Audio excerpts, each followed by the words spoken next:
So Philip, we're here today to ask you about how we find love, and particularly how these guys find love, these scorpions. These animals are in really extreme environments and they live solitary, they're cannibalistic, they have just about everything going against them. And the only way you can find love in the middle of a desert is to go looking for it, and then you have to seduce it in a very special way.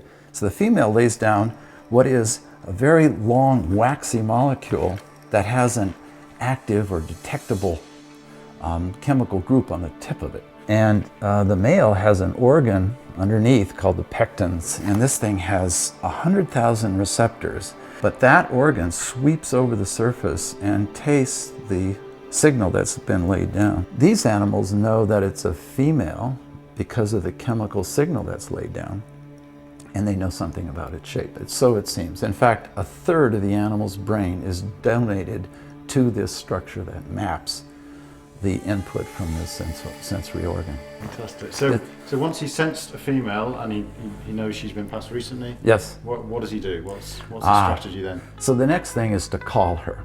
And to call the female, he'll start juddering. Sending messages through the sand. You've got to watch really carefully. It's a real quick jerk. See that right there? A little and that is a vibrational signal that she gets. She hears that song. It's like a song. He's juddering.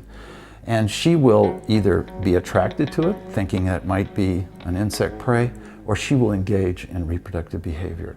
And he will then start to seduce her. And the way he does this is first to hold her at a distance with his pedipalps, and he then pinches her pedipalps, these pincer organs on her, the ones that would grab him, closed. And she has a special little notch along the top of the pincer that allows him to grab onto that thing and hold it shut. Because she's still a potential predator of him. Many reproductive efforts end in a cannibalism. She will eat the male.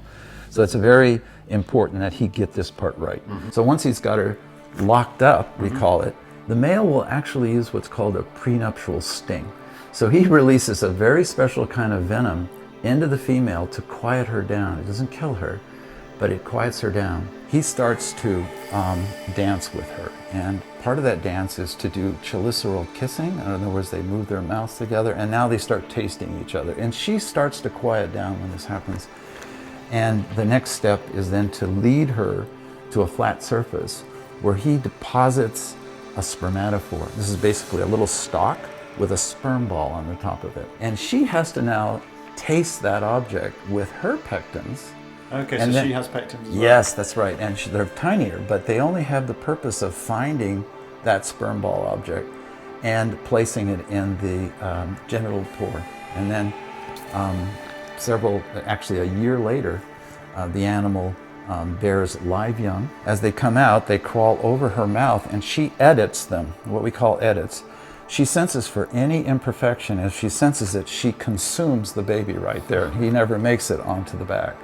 But if they're perfect, they go onto the back, and she feeds them for a couple of weeks before they disperse out onto the surface. There we go. So that is how scorpions find love. Thanks. You're very welcome.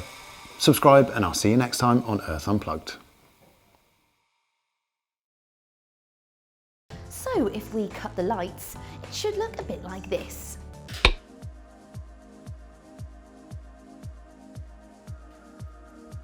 Most of the planet's bioluminescent animals live in a very specific part of the ocean, known as the despotic zone or the twilight ocean.